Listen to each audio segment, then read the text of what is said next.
Good afternoon. My name is Nuri Muhammad. I am born and raised right here in Stockton.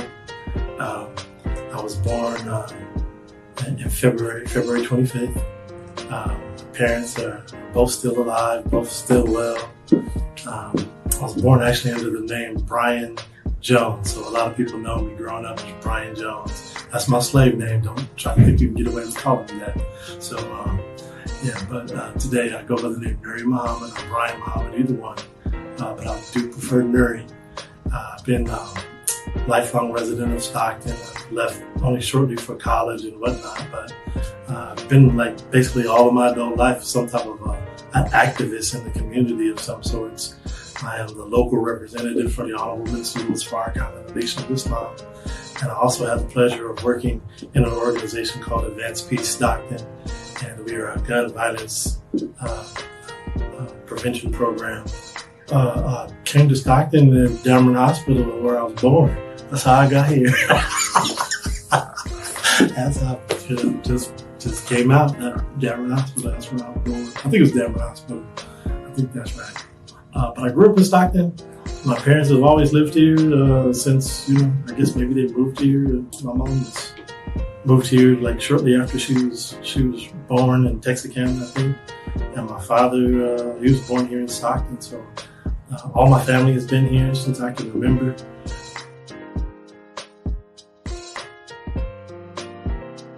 The only person that I really remember in kindergarten is a sister named Denise Cook or Denise Wyatt. She's still in Stockton right now, but that's the only person I can vividly remember in kindergarten. My parents moved to Murata the very next year, and from that time period, I think I went to Davis Elementary all of my elementary years. It's during a time period during Murata where there weren't any black people in Murata at all, just myself and my younger brother Derek.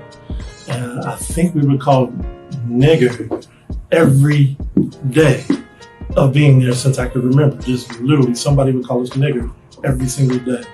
We were the first two black kids, I think, in Murata Middle School. So that was my elementary school upbringing. Wasn't the most kindest and gentlest place, but and this wasn't in like the 60s or nothing. It wasn't none of that. This is, post-civil rights movement. It seemed like they would be more accepting of black people during that time period, but they surely were not. Not that all of the white people were mean to us, but a good number of them were, and we do remember. We remember you. I have your names down.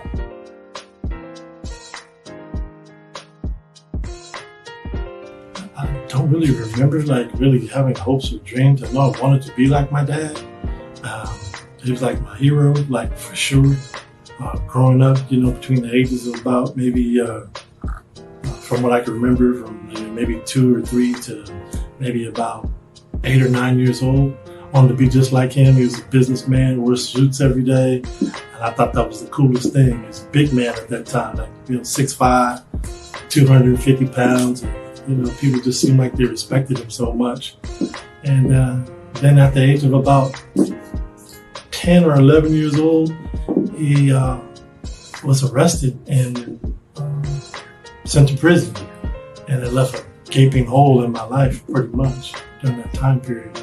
So, I wanted to be up to him, be like him up to that point. And then, I can remember vividly the police coming to our house and him initially getting arrested. I think he bailed himself out, but I do remember the police coming to our house to arrest him in Murata.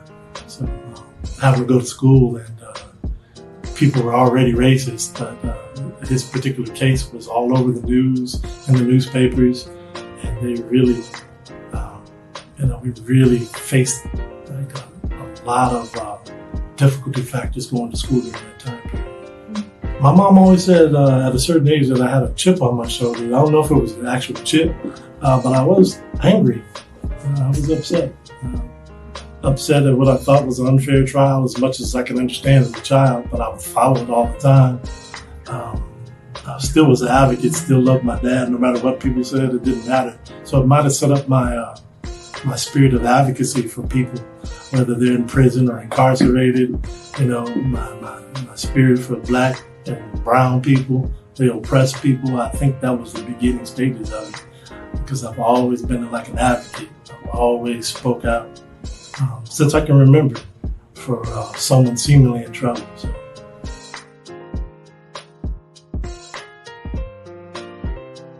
I'm passionate about our youth.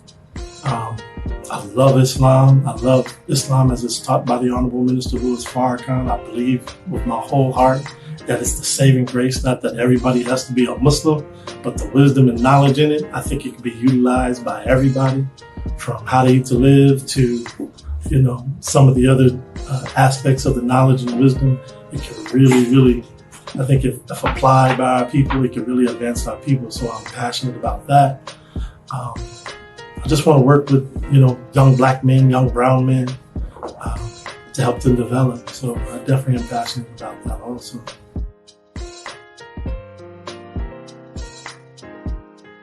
The person who was the greatest influence on me, of course, is the Honorable Minister Louis Farrakhan.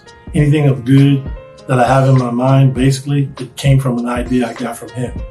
Anything of bad that I have in my mind, that was self-generated. I got that on my own. But all the good stuff that I have, that definitely is directly related to him. Outside of Minister Farrakhan, the greatest influence on my life has been Brother Minister Nuri Muhammad, who a lot of people know. He helped shape and form me during a time period where I needed a mentor and somebody to help guide my life a little bit. I didn't know it at the time that he was stepping in. I was just trying to help the minister, Honorable Minister Louis Farrakhan. He was the one in charge. So I didn't know I was patterning a lot of my things after him. But if you're around somebody all the time, and I know you know Minister Tommy, his personality is a driving personality. So it's either, you're going to pick up some aspects of his behavior, or you're going to be like hiding behind a tree or something. So I got it from him. I can remember my mom vividly coming in my room as a young man, about 22 years old. I had to move back home, 23. And she asked me, "What in the hell are you doing? You down there following that crazy Tommy Ware?" But he was definitely the biggest influence in my life. Outside of the Honorable Minister Louis Farrakhan, for sure. That's without a doubt. So I love him to this day for what he did for us. You just can't replace a person like that. I think mentoring is important, and definitely Advanced Peace is exemplary of mentorship and how it works, credible messenger mentoring and how it works. I know I needed a mentor in my life, and I was at the beginning stages of getting into a lot of trouble when I met a mentor in my life that helped guide and direct it. And I think a lot of young black men would benefit from programs like Advanced Peace. There's nothing controversial. Advanced Peace is known to have been controversial in certain media spaces. However, there's nothing controversial about, having access to therapy and getting over trauma. Everybody understands that if you suffer traumatic incidents, you need some type of therapy, cognitive behavioral therapy, and life skills classes. There's nothing controversial about that. There's nothing controversial about having a mentor. Mentorship, credible messenger mentorship is used all the time. That's what the concept of AA and NA is all about. Those things only become controversial when you're talking about giving those services, like access to travel and whatnot, to see things outside of Stockton. When you start trying to give those things to young black and brown men, then people say that's a controversial program. When you want to give them internships and stipends and whatnot, then you're talking about things that are controversial. Because really, if given a chance, they really challenge white privilege in the spaces that customarily that we've been held to. So it breaks those old boundaries and allows us to step into another type of lifestyle that we don't know, just by having a mentor to guide you into it. I think the misconceptions surrounding Advanced Peace were purposely done. I don't think people really had a misconception about what we do, as if, mentorships for young people. We're talking about young people from the ages of 13 to 25 years old. It's ludicrous to think that The society has not failed certain people in this society, and there shouldn't be some type of safety net to go and get them and bring them out. Every human, Minister Farrakhan said that every human need is a human right. So clearly in our society in America, there's been some human rights violations because the needs of people at the bottom have not been met. And when that happens, a lot of people have these behaviors that go on and unaddressed, that leads to violent behavior, that leads to incarceration, that leads to a whole other cadre of things that can keep a person in the lowest stratosphere of their growth and development. And we need mentors to go after these people. So I don't think it was a purpose misrepresentation of what we were doing, and rooted in racism, rooted in white privilege, the typical things, especially during the era of the Trump era, post-Trump era. Hopefully we've moved into it. I don't think so. I think it's alive and well still after the elections. I think that type of mentality is still there, very prevalent. And those were mainly the people that were talking against our program. We have a lot of supporters, black, brown, white, liberal, democratic. A lot of people see what we're trying to do, and they supported us greatly.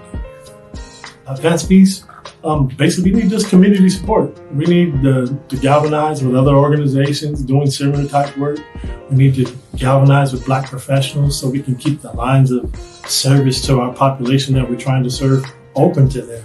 There are a lot of therapists, there are a lot of doctors, there are a lot of things that people don't have access to that we would like to get those people an opportunity to interface with, business people. We'd like to open up the minds of people to the possibilities for their life in the future. And they can only do that by being able to interface with people like that. One of my greatest honors was to actually meet Judge Murray, who was a judge here locally in Stockton. He doesn't know it, but I kind of took him on. And every time I would see him, I made it a point to go talk to Judge Murray. And I don't know where he is. I think he's in Sacramento, but he's one of my favorite people. Now, a lot of people will say that's controversial. I'm a black Muslim. And Judge Murray appears to be on the surface very conservative type judge, but I have so much honor and love and respect for him. And just to see a black man as a Supreme Court justice and be able to talk to him was one of the biggest things for myself. Being a judge was one of the biggest things for me in Stockton. So.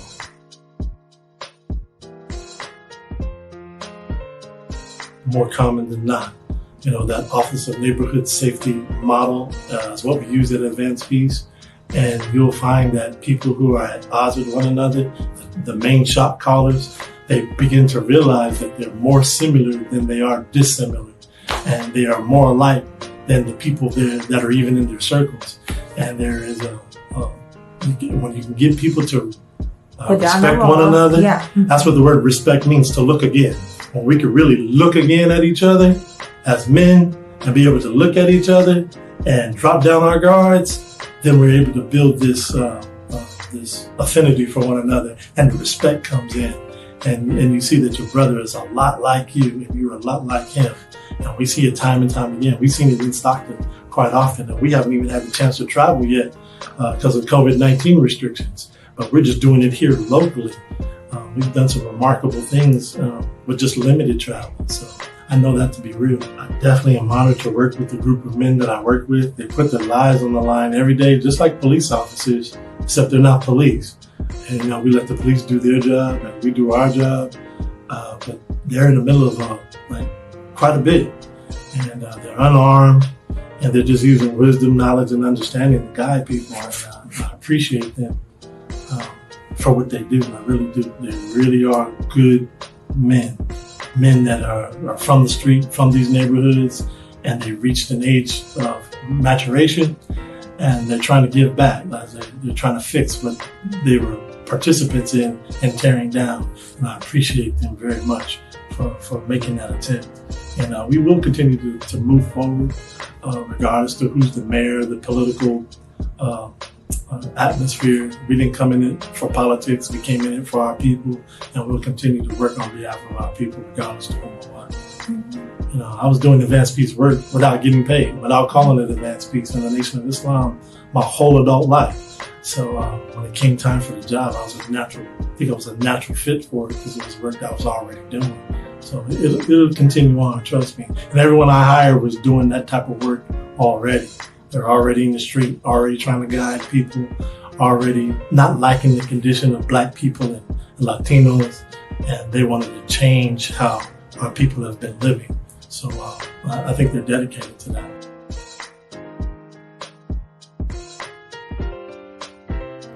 I think I want to live my highest potential. I think that's a dream of mine. I think I was born and I have a lot of gifts, a lot of talents, multi-talented. But I think I've fallen short of the full actualization of them. And I like to live up to my fullest potential on everything I do. I think that is the highest dream. If I could do that while I'm living on this earth, I think that would be a great thing. So I just have a lot of things in the fire that is, sometimes we start stuff and then we stop and call it that life did it, but really it was us. I have some things that I need to work out in my personal life that, I've recognized that I was my worst enemy in my own development was me. And, so we have to check ourselves. Nation of Islam, we're famous for what people always say, you guys think that the white man is the devil. Well, that's true. We do say that, but, and you can keep that in the video too. But the main thing is, it's the devil of self that really gets in our way. I mean, there is no white person, regardless even if they're with the Ku Klux Klan, it really wouldn't matter. If there were no white people on the earth, Black people would be arguing with each other the very next day. So there's always self-development is our biggest impediment, always. So I can't say that a white person has harmed me as an adult. I can't say that. I've harmed myself. So, that's the aspect that we have to really, really look at. And that's the truth. I have some things I have to work on as a man, as a Black man. I got young people following me, so that's part of it too. I got to do better so they'll do better. Biggest thing that I've had to work on in my development has to do with my personal life, my domestic life. I've always been in charge of something at the mosque, always been a community activist, and that came naturally. I was good at those things. Definitely wasn't the best husband. Definitely wasn't the best father. I remember one day talking to my adult children, graduated college and whatnot. And one day I was sitting with them and they were talking about my day to pick them up and what we did, what our days consisted of. I don't remember. I thought I did, man, they're about to tell me something about some trip I took them somewhere. But they talked about what they remembered, and they remembered me picking them up, my daughter, my two sons, and me picking them up, and they had to be like 9 or 7 or something like that. And they talk about me picking them up on my day to come and get them, and going out with the Final Call newspaper and actually selling newspaper on the aisle on Charter Way and Airport Way and Charter. You know how the FOI are out on the corner with the busy traffic. And I took my children out there, and as they tell this story, I'm so horrified with myself that was my day to spend time with my children, and that's what I did with them. And they tell the story, they're laughing, talking about all the money that they made selling papers and pies. And I was just so horrified that that's what I did with them. That's what they remembered. So I try to, spend better time with them as I've gotten older. Try to become a better father. And I'd like to one day to become a better husband type figure. But I need to put in the work in that kind of thing, those kind of spaces. It's more easy. It was easier to be this quote unquote activist, this quote unquote minister, this quote unquote person in charge of advanced peace, and never have to work on myself. And I found that in order to work on those things and to become the best at those things, I had to work on my personal life too, work on personal aspects of myself. Mr. Farrakhan says that with every gift that is given to a person, God also gives a defect. And most of the time, people concentrate on their gifts because that's what gets them accolades and praise and sometimes money, and they ignore the defect. But if they ignore that defect long enough, it'll begin to wade away.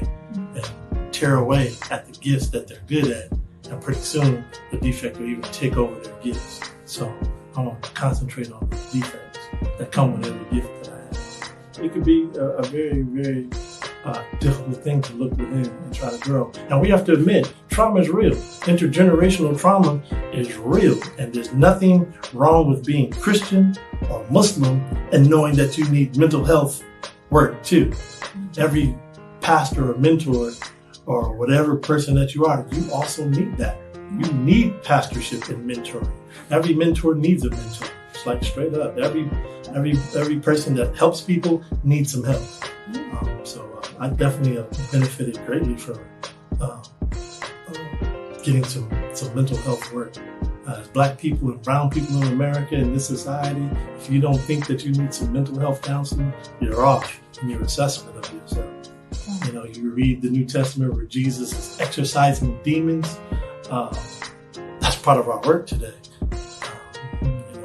We're not taking these things that are affecting us mentally and working through it some kind of way with some type of practitioner,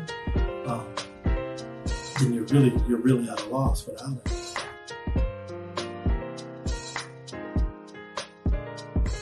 So my name changed.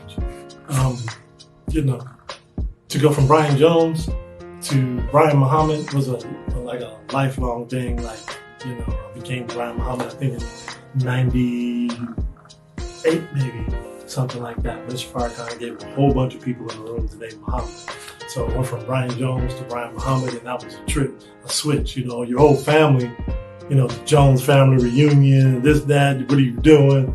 So that was a huge transformation. But then this Brian thing, to go from Brian Muhammad, that's the name that your mama gives you, your first name. She gave me the name Brian Christopher Jones. And the name Christopher, she said she got it from, Christopher Robin on Winnie the Pooh, which was kind of embarrassing. I'm Black Revolution, and you're named after a white cartoon character. That's kind of messed up. But I was sitting in this room with some other ministers, and the minister was asking me some hard questions, and I didn't know the answer. And he said, "Oh no, brother, you have to know. You're a scientist." And he asked me my name, and I said, "Well, my name is Brian." And he said, "Brother Brian, Brian is a good name, but I think we have a better name for you." And he looked up into the ceiling or into the sky and said, "Oh, that's it. That's your name. Your name is Nuri." And he didn't tell me what it meant. Didn't tell me how to spell it. The whole room clapped. But a few days later, he called back and told one of my mentors to tell me that he just didn't make that name up, that his mind is connected to the mother of Wills. And my name came from on high. And it made me, that weight laid stress on the name for me. The name Nuri, it means my light. Personal pronoun, my life. And that kind of lets me know that, as long as I'm with him, then I have light. The light comes from him. As long as I'm with him, I'm his light. But as soon as I step away from him, or step away from the truth, or step away from wisdom, then I'm on my own. I'm back in darkness again. So I just hope that I can take my light and not bury it under a bushel barrel, and let people find some guidance in it somehow.